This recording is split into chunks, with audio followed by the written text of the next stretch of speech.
Well, welcome to the second segment of episode 171, Sold with Updike Pugh. We've got Michael Bosco with Safehaven Pest Control with us today. And Michael, we're here to talk about termites. Let's do it. So it's getting to be that time of year. It's starting to be spring, and that's swarm time for termites. I think it's important to remember that termites cause like $5 billion worth of damage every year. Right? That's how much damage is found every year. So that means it keeps getting, that's $5 billion every additional year. And the problem is homeowners insurance doesn't cover it. A lot of people think that that would be covered, but it's preventable with fantastic products like the Centricon system. And so you, as a homeowner, you have the opportunity to prevent the damage from occurring. So you don't want to be stuck with termite damage at your home. So now in the springtime, the termites are getting ready to swarm. It's their time when a colony gets large enough, they will go ahead and swarm.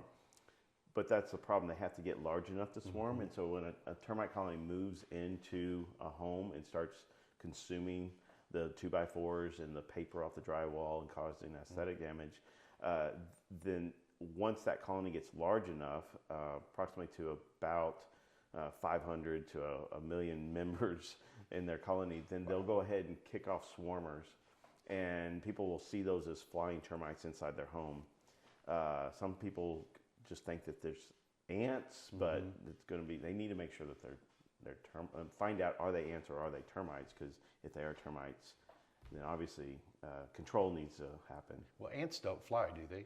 They do. All ants will form wings and swarm. They're called the swarmers or the aliates of the colony. And so termites and ants all go through that same process of once they get large enough and conditions are right, then they kick off those swarmers because their whole goal in life is to reproduce and carry on for their species. Do they have a queen like bees do? They do. So they have a single, usually a single queen in the colony. So they're very much a social insect that operate as one organism. Wow. Very effective at consuming our homes. And so are they dormant during the winter months or? No, because one, the soil temperatures, particularly here in Texas, don't get low enough to slow them down, and especially underneath our homes, the temperatures are even going to be warmer. So yes, if it's out in the wild and the temperatures do get low enough, they're going to slow their metabolism. That will happen. But in a city environment where they're consuming our homes and they're up underneath the slab, the temperature doesn't drop enough to slow them down. And so you were talking a while ago about the sheetrock and the paper, and what they're eating the paper? They actually prefer to eat the paper off the drywall than they even do the 2x4s because it's much more consumable and palatable to them.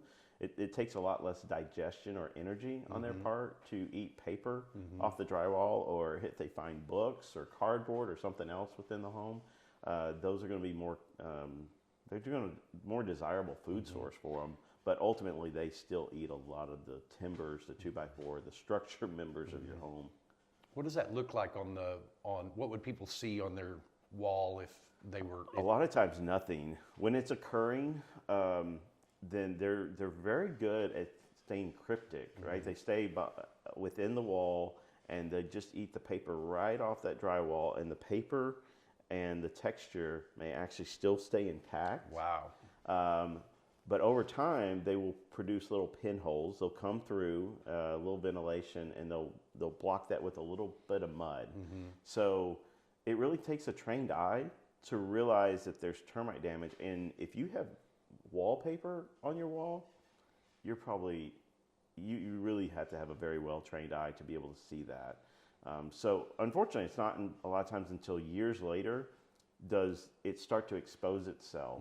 And we do get a lot of calls about people that it's like, I think I got termites. Well, yes, you did have termites, but they've already caused all this damage by this point. So, and they moved on to another part of your home or something. Wow. How does one treat for termites? So there's a number of ways to do it. Conventionally speaking, you can use a liquid termiticide. you're usually talking about 200 to 300 gallons of a termiticide in and around your home. Today we have so much better products, and so we use Centricon, and that's what we have sitting here in front of us. This is called the Centricon Termite Elimination System, and this uses termites foraging against them because termites are always looking for a food source, and so we put these in the ground around the house, right, so that they sit level with the ground. So the only thing you'd see would be the green station, and even we can cover that up with mulch or whatever. And then inside will be termite bait. And this is incredible technology because there's more cellulose in this than there is in yellow pine, which is what our homes are built out of. And so when they do find the bait, they allocate a lot of the termite resources to consume this bait because it's very, very desirable for them. It's called recruit because of that. They find it and then take it back to the colony. The amazing thing is we will put stations like this around the house about every 10 to 15 feet on average. It only takes about an inch to wipe out a colony. Oh, really? Wow. So we'll put about 20 to 30 stations around a house, but it literally only takes 1 inch of one bait to wipe the colony out. Interesting. Does it have the same chemical as the termiticide injections that you do? No, in fact, it's called low impact chemistry. It even won the Presidential Green Chemistry Award because it was such a groundbreaking technology in the way that it transformed our industry to be able to take termites, eliminate termites, and not have to use all of those liquid termiticides. For a long time, they didn't know how long those chemicals would last in the ground. Well, decades ago, we had a product called Chloridane. Oh, okay.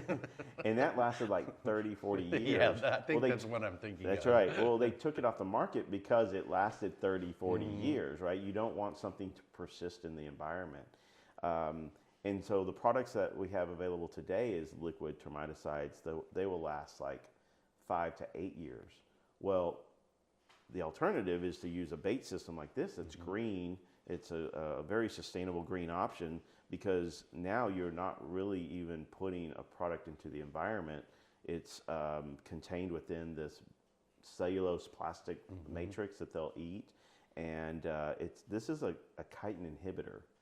So the technology on this is amazing because they'll eat this and they can eat a lethal dose, but it won't actually kill the termite until it molts. And a termite will molt just a few times a year, and so the colony will continue to consume this bait, not knowing what is actually killing the members of the colony. And so over a period of about 2 to 3 months, the colony will be completely eliminated. Wow. And then you leave these stations in really as a preventive measure as well? Termites are continuously probing, looking for a food source, and so you need the protection continuously. Okay. So there's never a point at which you defeat the termite. They will always be here. They were here millions of years before us, and they will be here millions of years after us. We, especially with so many people moving here, that they ask about termites, and my standard response is, every home has either had termite treatment or will have termite treatment. No, Jeff, you're 100% right. It's not a matter of when, it's a matter of, it's not a matter of if, it's always a matter of when. Yeah. And it's estimated that a home will get termites about every 7 years if you're not doing something to prevent it. I think I've had mine treated twice over the term that I've owned it, so it's probably due again. Well, and every time you treat, especially if you're doing it conventionally, so you get about 5 years of protection, and now you're back to square one. Or if you do end up installing like a termite bait system, it actually gets better with time. The system works more effectively, and the liquid cost usually is a higher upfront cost. And then people think, oh, well, now I can wait 5 more years and just do it again. Well, ultimately, what you pay in a Centricon system is probably going to be a lower price point, and you never lose your protection. Plus, you got to imagine how much damage is occurring to your house before you realize you got termites again, right? Yeah. So now, not only did you have to treat for the termites, and now you have damage that you have to deal with, and so that needs to be factored into the cost. Your company's also really good at mosquito control. We've had a lot of our clients that work with y'all that have taken on your product. Tell about the products that you offer for that. Yeah, so for mosquitoes, you really kind of got to throw the kitchen sink at them. There's no one solution for mosquitoes. They're probably our most challenging pest to try to solve because it's not termites. They're always going to be there, right? So we use an into care device. And that is stops the breeding. They'll go in, lay their eggs, and then those mosquitoes will not emerge as biting adults. And then we'll do a mosquito mist spray around the house on the foliage and places, harboring sites, patios, places where they'll want to harbor, so that we take those harboring sites away from them. And then another level is like the mosquito misting system. So the into care devices will get you about 50% mosquito reduction is what we're seeing. And then mosquito mist treatments on the yard will get you another 30 to 40%. So it gets you in the 80 to 90% reduction. And then if you're able to, bring to bear a mosquito misting system, then you might be able to get another 5%. We never get 100% because mosquitoes will always be looking for a blood meal and will fly for a quarter of a mile to find that blood meal. Wow. But we can reduce the population. Yeah. And that's, and I think that would be the goal that I think everybody would ultimately like to have 100%, but I think everybody's also realistic that not going to happen in Texas. It's not the reality. And I, like me and my son, can go out in the backyard and enjoy, swimming or whatever. And then we're fine. As soon as my wife steps on the back porch, she gets bit immediately. I haven't even seen a mosquito. Where did this thing come from? But so some people are they're so tasty. I guess mosquito can't. They will find those people. That's great. Yeah. Golly. What other services does your company offer? We're a full service pest control company, so we do everything from bird control, animal control, termite control is obviously a big part of it, but just regular preventative pest control. The majority of our clients are set up on a regular service to where they don't have to worry about pest control anymore. Like roaches and ants and other seasonal invaders are just a reality of living in Texas and certainly in Dallas. And if you're not doing something about it, they're going to come into the house. And so our clients are getting service every 3 to 4 months, and we're preventing those pests from solving. And that's a less expensive option, right? Versus the client that calls us and just wants a treatment once a year when they have a pest problem. That's harder to solve. That requires more allocated resources.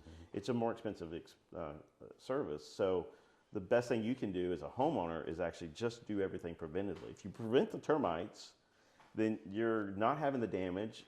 It's less expensive. If you're preventing the roaches and ants from getting in the house, you don't ever have to worry about having to do the larger, clean out initial service. Cool. Well, Michael, thank you for talking to us today. We really appreciate you spending the time. We're going to put Michael's contact information below. And if you need any kind of pest service, please reach out to Michael. They're a great company to work with. Thanks, Jeff. Appreciate it. Thank you, Michael.